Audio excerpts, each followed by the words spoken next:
and he has had nothing. He's doing fine. We didn't put an ICD in him. He's all off medications. He's had a stress test done a couple of times with occasional PVCs here and there, but nothing inducible, no fast VT. So the approach to ablation, I think, is number one, you have to pick it up on the ECG, the 12-lead ECG. And then once you pick it up, you map in the coronary sinus. Either you get it over there or you don't. And that depends on V5, V6. If it is predominantly negative, you're not going to get it in the proximal part. I think the role of this multipolar catheter, so we use this catheter now. We don't have the Cardima wire, but we have this 3 French catheter. They call it the MAPIT catheter. And there's another one available now, which is, I think, a 2 French, which we are getting. And this is very tightly spaced, and you can have about 20 poles.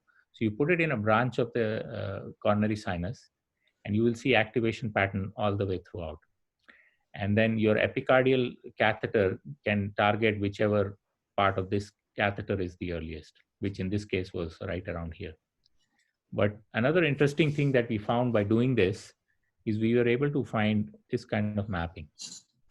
So this patient is in VT, and look at spiral 7-8. So this is all the poles of the catheter that I just showed you. You can see signals over here which are spanning more than 50% of the cycle length of the VT. See that? And you have fractionated signals, and then you have the high frequency, low frequency, high frequency. So this was very interesting. We came on ablation over there, and initially it looked like we were not successful. But if you look at it very carefully, what has happened is as soon as we came on, the axis has changed now. Look at the limb leads. It's become an intermediate axis from left axis, and lead 1 has become more negative.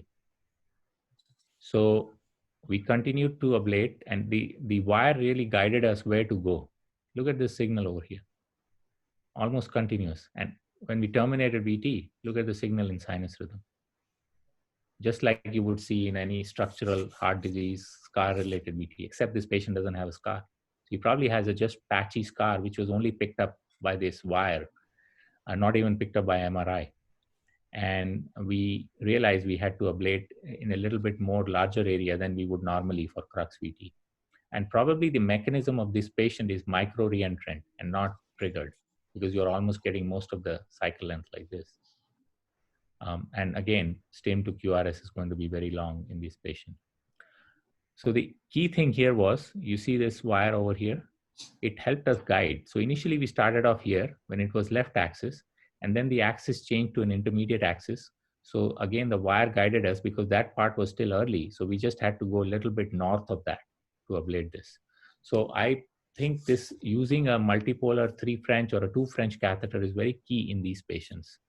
And also I think it has a role in SUMMIT VT patients where it can help you guide and help you be more successful, because some of these patients, when it is micro-reentrant, you have to do more extensive lesion than just a lesion at the crux of the heart. And that's what we use it for. We also use it in patients who have SUMMIT VT, and I presented this data in APHRS where we showed that it can help you guide alcohol ablation in these patients. So to summarize, I showed you data about how to diagnose patients with idiopathic VT arising from the crux. They'll have right bundle or left bundle with early transition, Q waves into 3 and AVF, and V5, V6 will help you differentiate basal from apical. You should be able to differentiate it from other forms of idiopathic left axis VT, which is either right or left bundle. And to when you ablate these patients, it's going to be mapping mostly in the coronary sinus or epicardial mapping to get rid of this VT. Thank you. Nitish, excellent. This is, it opens up our mind, especially with respect to some really weird looking QRS morphology VTs. I think at least in our country, if this is the case, even if we are successful, I'm not very sure whether we would be stopping at that ablation level or should we be considering an ICD, because these kind of a morphology, which doesn't really look like idiopathic VT, I'm not very certain whether we will be stopping at only the ablation. We are going to be scared still. This is what is my thinking. And now, if I look at some of the comments here, Ajay also expresses the same thing. What he says is, your apical crux VT, where there is this change from RBB to LBBB time to time. What he thinks is he had seen few patients where ultimately the diagnosis made was sarcoid. He actually had to ablate from both sides of the septum, etc. He had said. So looks like we need to be careful that we are not going to be missing some structural heart disease in these cases. And ablation alone, I'm not very sure. At least, if at all, if we find in India such cases, stopping at ablation, I am going to be a little concerned. So I think that is important. That is why the topic is idiopathic crux VT. So there can be some people with non-ischemic cardiomyopathy who can also have some form of VT, and that is why you have to do cardiac MRI and or PET scan, depending on what your thing was. All our patients had a cardiac MRI done before we say that we are not going to put it in. You can always put an, if your cardiac MRI is negative, it's unlikely to be, sarcoid or a PET scan. Yeah. So you should be able to do those things to rule out structural disease. So but the morphology, it scares us. This MDI being always more than 0.55, it becomes. Yeah, but that tells you it's epicardial. That's all. These people have now. Why do they have this? I don't know. Maybe they have some area of patchy. Not everybody has a reentrant, has a micro reentrant stuff like this. Most of our patients were where you just had an early V over there, which means they're triggered mechanism. Right. But few of them are like this. One more question from Deba Bera. I did not actually notice, but he had noticed in one of your examples. Did you have the so-called pattern break in any one of the ECGs you showed? I did not see any. No, it's not pattern break. It's early transition. Yeah, so early transition is almost always, but I don't know why he thought it was a pattern break.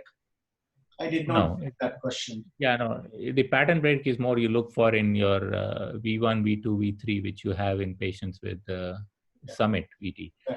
The key thing to remember is it looks like pre-excited WPW. Yes, yes. You can have a pre-excited WPW, posterior-septal WPW. Right. That is exactly what it looks like. In fact, you can use the same criteria, pre-excited WPW, in patients with WPW to decide when you have to go epicardial, or you have to go down the branch of the coronary sinus. Right. So if you have those three criteria, which is here, so you can see this would make you think of pre-excited WPW. So in a pre-excited WPW, if you get Q waves in 2, 3, and AVF, and Sunny Jackman published the lead 2 criteria, if AVR is all positive and V5, V6 is predominantly negative, those WPW patients, you will not be able to get them in the posterior septal area. You will have to go into a branch vein of the coronary sinus or make an epicardial stake to get them. Right. So these things are important. So there is it's just an early transition, which means it's septal and it is posterior septal. And in right bundle, it is already transition. Right. So Ramdev Yadav asked you a question. You already mentioned that, the ablation from the left ventricular aspect in the posterior mitral annular region. I think he is talking about the basal crux VT. Have you ever attempted, ablation from the left ventricle from the posterior mitral annular region? So if it is left bundle, it would not be coming from the left ventricle. No, that should be right bundle morphology. So the only ones you would do that is a right bundle morphology. So we did map those patients. Yeah. So that will be always in right bundle. I have not seen where the transition is positive in V5, V6.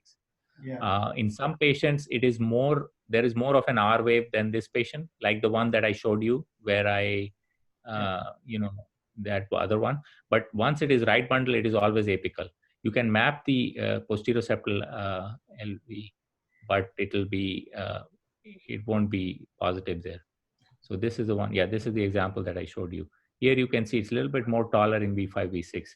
But if the MDI is more than 0.55, you should be mapping that. Otherwise, what will happen is you'll map the left ventricle, you'll give heparin, and then you have to reverse it, or some people won't be comfortable doing that.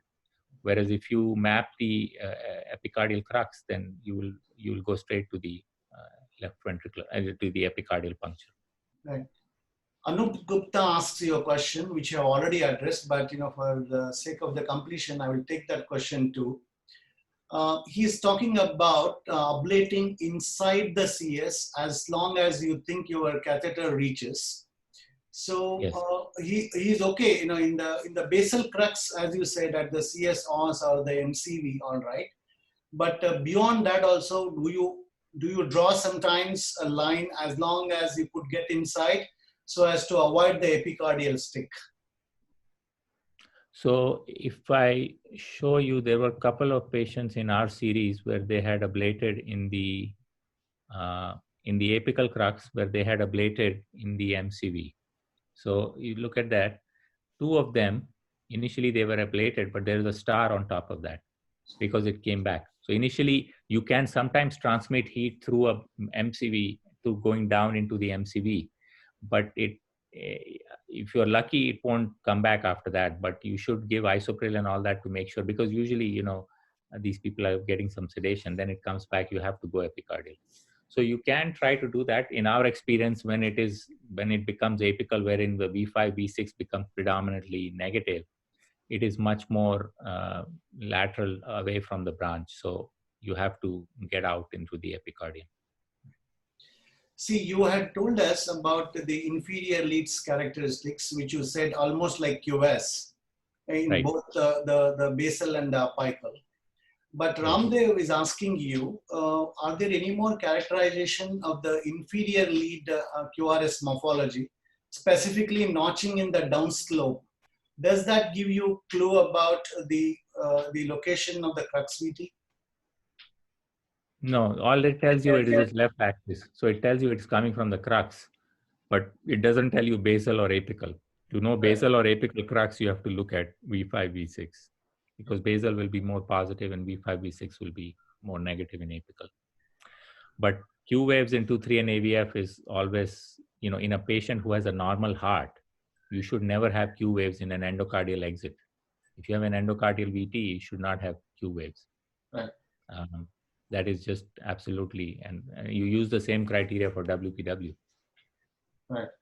See, when it comes to the epicardial ablation, Dr. Yash Lokanda will ask you a question. Details about the ablation with respect to the flow of the irrigation, the power, the temperature, what you use. And when it comes to the fluid, is there any advantage of half strength saline? No, you don't. This is not a thick tissue that you have to get rid of. So half saline, I think of more if you're doing some kind of septal VT. It could be high up in the septum or low, where you really need to get into thick tissue, or you're doing papillary muscle. Here, the issue is being at the right place, and that is what mapping it. That is why using some kind of a catheter in the coronary sinus. Now, many people, when they're doing VTs, they don't even put a catheter in the coronary sinus. I mean, this is something that I've been teaching my fellows for a long time, that the two catheters you always have to have in a VT or a PVC ablation is a His bundle catheter and a coronary sinus catheter. So the coronary sinus can help you with the timing, because if the V over there is earlier, then say you have a left bundle and you're mapping in the RV, and you get a V in the CS, which is earlier than the RV, you know it is epicardial. So either you're going to go down a branch vein of the coronary sinus, if it is positive in V5, V6, or you go epicardial. So when you go epicardial, I always use, whether I'm for me, I'm a little bit different. Even for AV NRT, I use the same catheter. I always use the contact force irrigated catheter, because to me, contact force gives so much more information in terms of my contact that helps me that, okay, this area is out or in. So I use contact force irrigated catheter in the epicardium. And in the epicardium, you don't really care, what kind of power you use. There is no steam pop that you're worried about. And even if you get more fluid, you'll take it out. In fact, I always attach the sheath, the side port of the sheath, which is in the epicardium. I use a 8 French sheath. I use a braided. So I attach it to a bottle so that the fluid is coming back in that. But otherwise, you will know, because at some point, if you are mapping around a lot, especially we use a HD grade catheter, so there is some irrigation going on, you'll have more effusion. Your blood pressure will drop, so you can drain it. But that's what I use. I have not had to use half normal saline for these patients because it is not a very thick. It's just it's an epicardial. So once you're on the epicardial aspect, you are able to get it. Yeah, and you also insisted that you better take a coronary angiogram shoot, because that is the area that PDA, which is even the AV nodal artery. I think it is going to be quite close at the basal. So Nitish, did you have a problem anytime you abandoned because it was a dominant RCA and you are quite nearer to one of the larger branches? Well, we have not abandoned, but what we do is then we just burn around that area. Sometimes there is a branch of the circumflex that is going over there. Those are a little bit more lateral than the MCV. So in those cases, what I've done is I go to the best spot that I can go to without damage. So the two things you always have to do when you go epicardial is shoot the coronaries, and number two is space for diaphragmatic. Now in this area, you don't have to worry about that. But if you go a little bit more lateral, then you always space to make sure you're not getting the phrenic nerve as that. But otherwise, I think you shoot the coronaries and you get that. In fact, one of the patients that I had done, he had a non-ischemic cardiomyopathy. So he was not an idiopathic crux, but it was little bit lateral to the MCV where he had some kind of an aneurysmal area over there. And we went epicardial to do that, but we found that there were some branches getting close to it. So we avoided those, but we burn around the other ones as much as you can. I think you have already addressed the concern from Ramdev Yadav, and that is, to essentially get imaging, especially the MRI, right. To exclude secondary causes. He says, is it a must to exclude sarcoid or ERVD, which you already said yes. You insisted upon that fact. Right. You have to do imaging. In fact, some of these patients, when you find a little bit more scar on the outside, because the best way to assess scar is using our multipolar catheters. Whether you use some kind of you can use, if you're using Carto, you can use a Pentaray, or you can use a Tecanev catheter, or the one that I showed you, the 2 French catheter, or you can use HT grade. When you use these catheters, you can actually pick up very small scars that are not picked up by MRI. And recently, one patient that we did, the left bundle patient that I showed you, he had already had an ICD put in him before. And when I did him, my thought process was, if I get rid of it, it is just idiopathic crux, then at some point I'll remove his ICD. But it turned out when we mapped his epicardium, we found patchy areas of scar at different places. So in that case, I thought that it's better that he has an ICD. And sometimes you can follow these patients over the years. You should do repeat MRIs just to make sure in a year or so, to make sure you're not now picking up some scar that was initially not picked up. So you really have to make sure at the time that you're not inducing anything else. MRI, PET scan, all those things are negative before you make a decision not to put the ICD. And if you're worried, you do the ablation, they're very fast. You can always put a wearable defibrillator and follow them like that for a couple of months. All right. So Dr. Salim appreciates your presentation, and he's asking whether a link could be shared. Yes, Dr. Salim, Vanita is doing a great job there. Whoever has missed this, all those presentations are going to be put in a Google Drive and sent to all the HRS members. So Dr. Salim, you are going to get it from Dr. Vanita very soon. Jayakirti Rao, moderator band VT. I don't think you had mentioned moderator band VT is a differential diagnosis of this kind of crux VT. But he's asking you, could it be a differential diagnosis, moderator band VT? Right. So I showed you when I showed this. So moderator band VT can come from the proximal part of the moderator band or the distal part. When it comes from the distal part inserts into apex of the RV. So that will not have an early transition. The distal part of moderator band will be left bundle all the way till V5, V6. Okay. So the proximal part of the moderator band, which is actually inserted at the anteropapillary muscle, that can look like this. But again, I think most of the times when you are inside the RV, if it is an isolated focal spot, you won't have Q waves into 3 and AVF.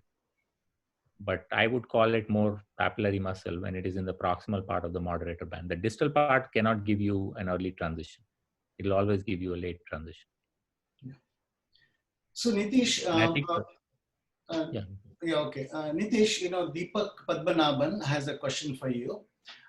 Instead of epicardial stick for the apical crux VT, could bipolar ablation be used across the septum at the apical region? It's not coming from the septum. It's coming from the epicardial aspect of the heart. The circuit is over there. So it's not, that is why I also said earlier about half normal saline.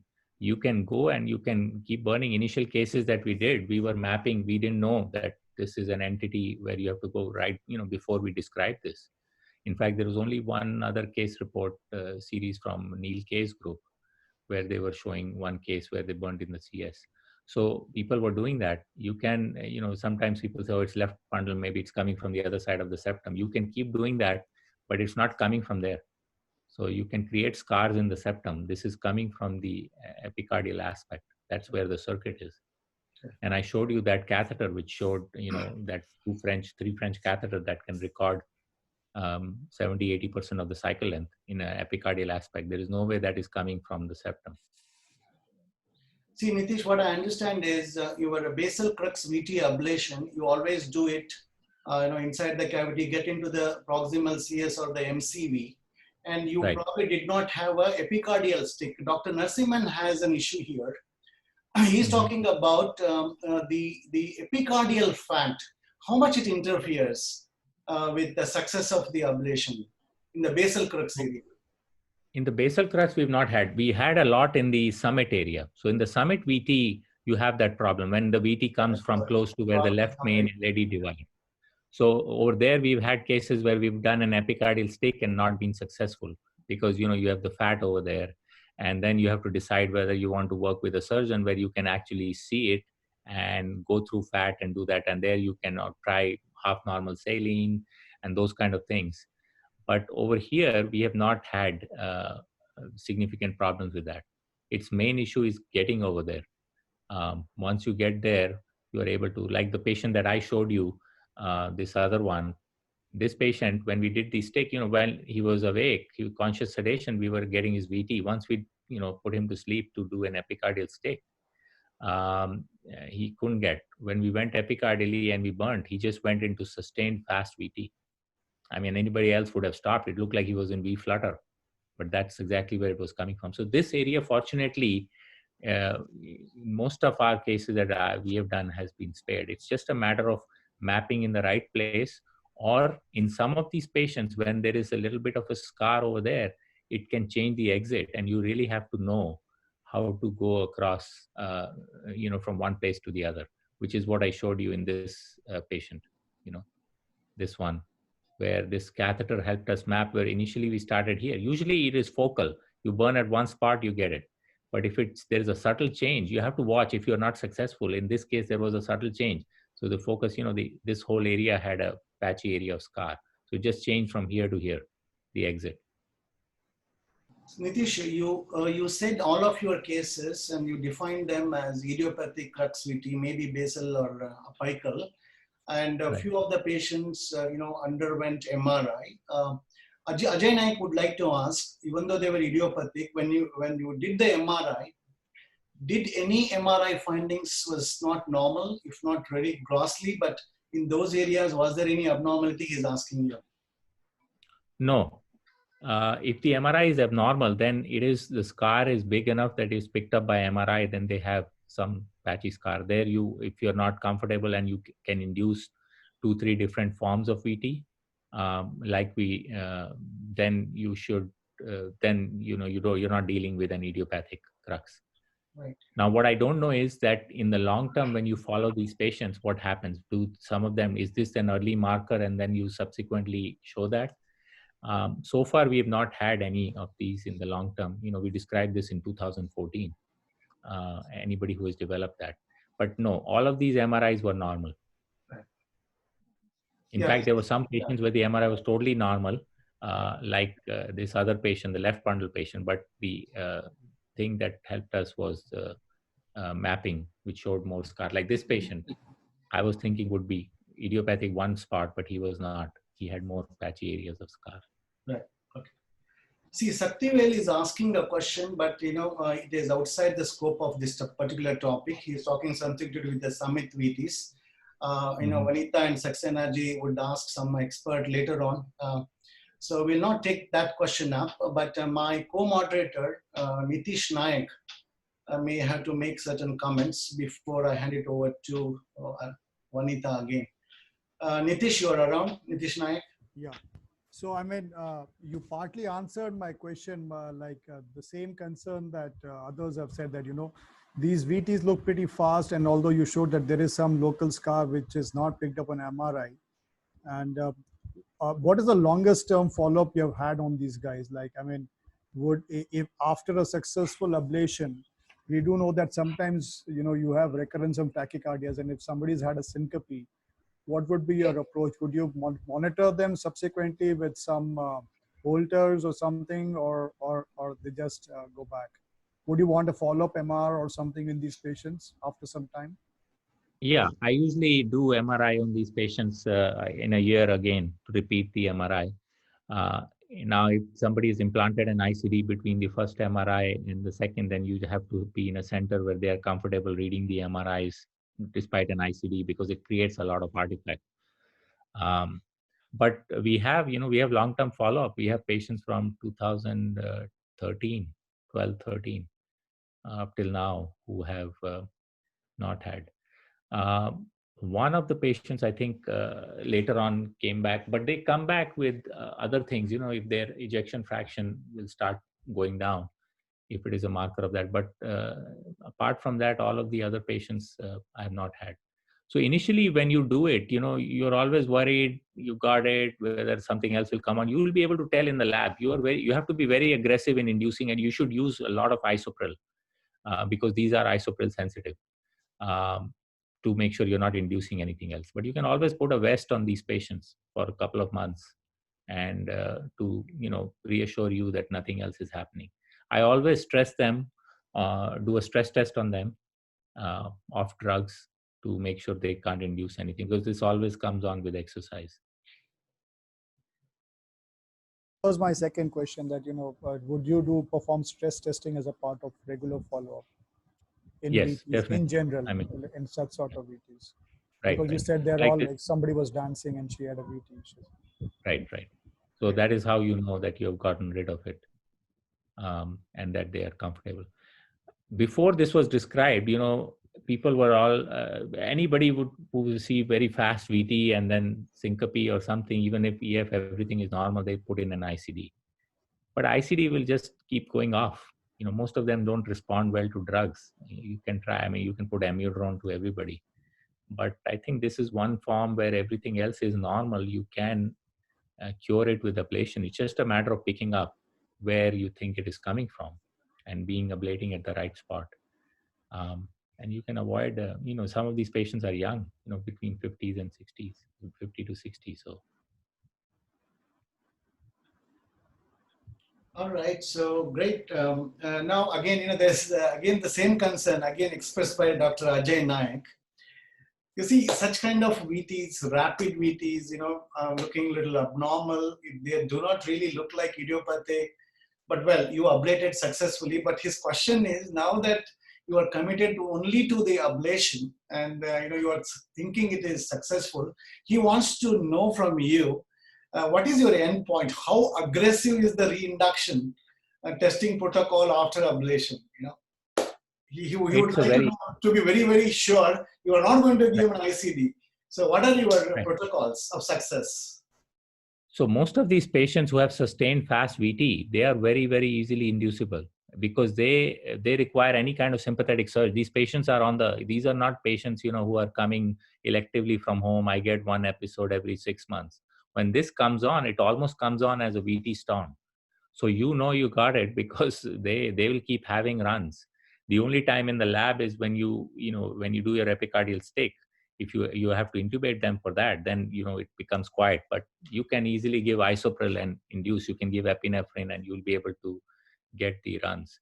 So you really map carefully, and that is why using that 2 French or 3 French catheter is very important, because it will show you isolated areas where there is which were early during the VT, so you can target those spots. But I am very aggressive in inducing, and you cannot get, when you get it, you won't be able to induce anything. Some of these patients can have, people don't necessarily have, a few of them have had idiopathic PVCs coming from the outflow tract that you see, but that is nothing to do. See, the difference between this and Summit VT is that Summit VT is never sustained VT. It's usually PVCs. They have a high PVC burden. So people will ablate that. Nobody thinks of putting an ICD. Here they present with sustained VT. So people get scared. And I mean, I'm saying in US, there are a lot of people who implant this. Many of them don't know what it is. Or many of them are, they're just seeing their cardiologist. And for cardiologists, syncope, VT, ICD. But is that the right service to a patient who is 50 years old? Sending them to a lifelong of that and then not even getting rid of it. And then anytime they do extraneous activity, they'll go into fast VT and get an ICD shock. All right. So, there are some more questions coming up. I think we have got another 10 minutes with us. Ramakrishna asked about this test which you addressed already. You always recommend, in the follow-up, maybe 6 months, once in a year or so, as test. You also said you will repeat the MRIs just not to miss some scar, especially when you are not given the ICD. So Ramakrishna's question you already answered. There are 2 more questions about the epicardial stick. One, with Dr. Arun Gopi, do you give GA? And another question in the epicardial stick is, do you use a cryo whenever you come across a significant artery? So the GA and the use of cryo, epicardial stick. The GA I used to do an epicardial stick. I have done, and I think there are some people who are, more aggressive can do that. I have done one patient where I did a epicardial stick without giving general anesthesia. In this case, because I was worried, that was a structural VT I was doing. It was an apical VT, and I was worried that if I put him under, I wouldn't be able to get the VT. And that patient was a redo. He was done 3-4 times. So I did the stick without that. But I won't recommend doing a epicardial stick without general anesthesia, because you have stored the VT morphology and you have put that catheter in a branch of the coronary sinus. So it would show you the early timing. So you can always use that to map and have a pace map. So I would always do under general anesthesia, the epicardial stick. But I won't recommend other people doing, with conscious sedation. What was the second part? Cryo. Yeah, cryo. Cryo, I think it's good if you're going down a branch of the coronary sinus and it is close to a vessel, then I think that is a good indication to use cryo.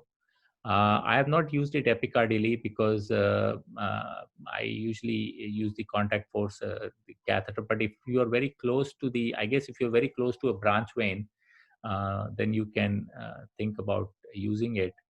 The same rules apply to cryo that apply to radio frequency. If you're very, very close, you should not be. Even, cryo can do some damage to the branch of the artery, especially if you are the AV nodal artery.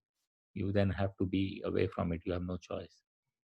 But definitely, if you're going down the coronary sinus, cryo is a good option, especially if you're going more down a MCV than just the base of the MCV. Nitish, Dr. Daljit compliments you, great presentation, but she is very curious. She would like to know whether this classification of the crux into apex and the basal, is it an anatomical definition? She thinks, it is not being used. Apical crux. Yeah. No, crux as such has not been used by people to look at other things, but it just makes sense in terms of ECG morphology, where the exit is. the more apical you go, the more, P5, V6 will be negative. So it's more for ablation purposes. That area has, you can divide anything into anything you want. Like in the summit, we divide it into the approachable area and the unapproachable area. There's nothing like that. It's just that the approachable area, which is, below where the GCV, great cardiac vein, goes across, is not close to the arteries. So that is why you call it the approachable, but there is nothing when you go there like that. So it's more, these definitions are more for ablation purposes to help you guide and decide what you need to do. Because if it is apical and you start going into the left ventricle and say, I'm going to map over there and get it, and you won't be successful. You can do whatever you want. You can destroy the septum. You'll still have VT because it's not coming from there. Right. Okay, now, see, what I understood from your presentation is they were all easily inducible. They were very fast. But there are two questions here. One, did you have, so-called non-inducible cases? And did you go with the pace mapping for ablation? Yes. So the first case that I showed you, which was in our series, this was Derek Rodriguez case, this one. So this was the patient's VT, 12 lead. In the lab, with sedation, she would not get. The only way we would get these is through epinephrine bolus. And when he did his first case, he was mapping in the RV, and he mapped everywhere, even in the proximal part of the coronary sinus. He could not get any early timings. And then he thought about this, and he's part of our paper over there. This is one of the first cases that we did in our series. And then he asked me to help him with the epicardial stick. So in this case, it was not. So we just had the pace map from this, and then we used pace mapping to ablate, especially when you intubate them to do general anesthesia for epicardial stick, then it is hard to induce.